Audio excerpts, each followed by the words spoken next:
पुराने ज़माने में लोग अपनी कई कहानियाँ सुनाते थे। कई सच्ची होती थी तो कुछ सिर्फ कही सुनी। ऐसी ही एक कहानी आज आप सबके साथ मुझे है बांटनी।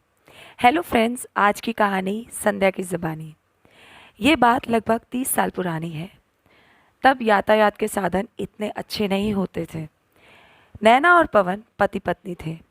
पवन की बहन की शादी थी जिसके लिए वो अपने गांव रतनपुर जा रहे थे। नंदनगरी से मटोरा तक का सफ़र तो वो ट्रेन से कर चुके थे, लेकिन आगे का 20 किलोमीटर सिर्फ तांगे से ही हो सकता था। ये 20 किलोमीटर का सफ़र घने जंगल से होकर गुजरता था। नैना और पवन की अभी नई नई शादी हुई थी। उनकी ट्रेन नियत समय से 1 घंटा लेट पहुंची। रात के 9 बज रहे थे।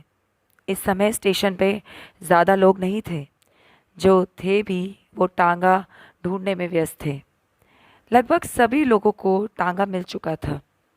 पवन और नैना अभी भी टांगे की तलाश में थे।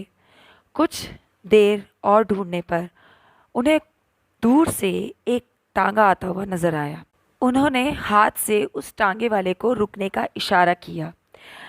उन्होंने उस टांगे वाले से बात की कि क्या वो रतनपुर जाने के लिए तैयार है। रतनपुर जाने के लिए वो तैयार हो गया, लेकिन नैना ने जो बात नोटिस की, जो उसे बहुत खल रही थी, वो ये कि उसने पैसे की कोई बात ही नहीं की। पवन ने उससे पूछा कि वो कितने पैसे लेगा, लेकिन उसने सिर्फ ये कहकर टाल दिया कि जो आपको ठीक लगे बाबूजी दे देना। नैना ने उससे कहा कि नहीं, अभी ही पैसे तय कर लो, क्योंकि तुम बाद में चिक चिक करोगे और हमें ये पसंद नहीं। उसने फिर से वही दोहराया, बाबूजी जो आपको ठीक लगे वो दे देना। पवन तो इस बात से खुश हो गया, लेकिन नैना को ये बात लगातार खटकी कि पैसे के मामले में औरतें ज़रा सख्त होती हैं। उन्हें किराया पहले से पता हो तो वो कुछ अच्छा महसूस करती हैं। पवन ने बीच में टोका और नैना से कहा कि तुम फिक्र क्यों करती हो, हम उसका पूरा मेहनताना देंगे। थोड़ा आश्वस्त होके नैना और पवन तांगे पे चढ़ गए। तांगा चल पड़ा। मटोरा स्टेशन के बाहर घना जंगल शुरू होता था। नैना और पवन पीछे बैठे थे। तांगा अभी 2 किलोमीटर ही गया होगा कि तांगे वाले ने तांगा रोक दिया। पवन ने तांगे वाले से पूछा कि उसका तांगा क्यों रुका, लेकिन वहां से कोई जवाब नहीं आया। चारों तरफ घुप अंधेरा था। आज पूर्णिमा की रात थी, जिसके कारण थोड़ा बहुत दिखाई दे रहा था। झिंगुरों की आवाज़ भी उस सन्नाटे को चीर रही थी। बहुत डरावना मंजर था।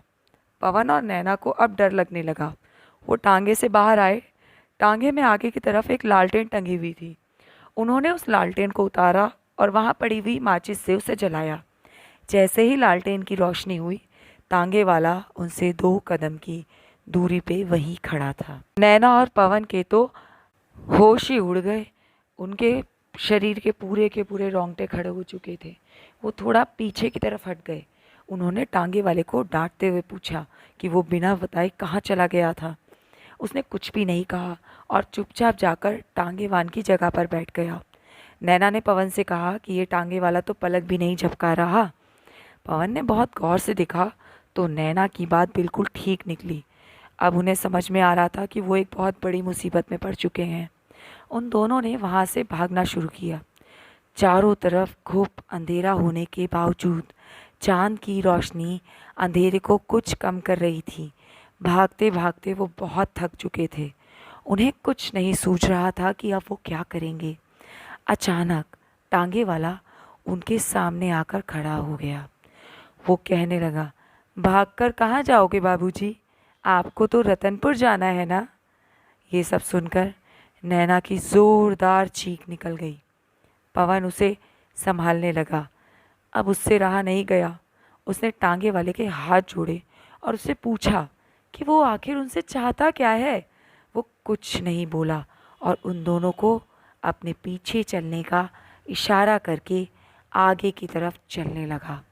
वो टांगे के पास पहुंचा और उस पर जाकर बैठ गया। किसी तरह नैना को लेके पवन टांगे के पास पहुंचा। नैना ठीक से सांस भी नहीं ले पा रही थी, लेकिन अब मरता तो क्या ना करता वाला हाल उन दोनों का हो चुका था। दोनों टांगे पर बैठ गए। टांगा चल पड़ा। दोनों की बुरी तरह से घिकी बंधी हुई थी। टांगा अभी कुछ दूर ही गया था कि पवन को उस सड़क पर एक मोटर गाड़ी आते हुए दिखाई दी। उसने आओ दिखाना ताओ नैना का हाथ पकड़ा और टांगी से कूदने ही वाला था कि टांगे वाले ने दूसरा हाथ बढ़ाकर उसे कूदने से रोक लिया। उसने अपनी गर्दन पूरी पीछे कर ली और गर्दन पीछे करके सामने की तरफ टांगा चलाने लगा। कुछ दूर जाकर उसने टांगा रोक दिया। अचानक पीछे से एक ट्रक गुजरा।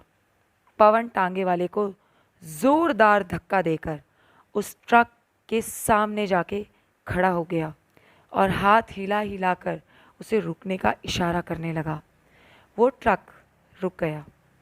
उसने ट्रक वाले को सारी की सारी बात जो भी उसके साथ बीती थी सुनाई। जैसे ही वो ट्रक वाले को सब कुछ दिखाने के लिए पीछे पलटा ही वहाँ ना तो टांगा था और ना ही टांगे वाला। नैना सड़क पर एक और पड़ी हुई थी। जल्द से जल्द उसने नैना को उठाया और ट्रक में डालकर ट्रक वाले को वहाँ से जल्द चलने के लिए कहा। जब सब कुछ थोड़ा शांत हुआ तब ट्रक वाले ने बताया कि उस सड़क पर हर पूर्णिमा की रात को कोई ना कोई लाश जरूर मिलती है।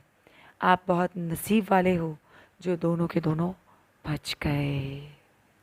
Thank you friends. अगर आपको मेरी ये कहानी पसंद आए और मेरा ये एफ़र्ट अच्छा लगे तो प्लीज़ प्लीज़ प्लीज़ मुझे सब्सक्राइब करें, लाइक शेयर और कमेंट्स भी करें।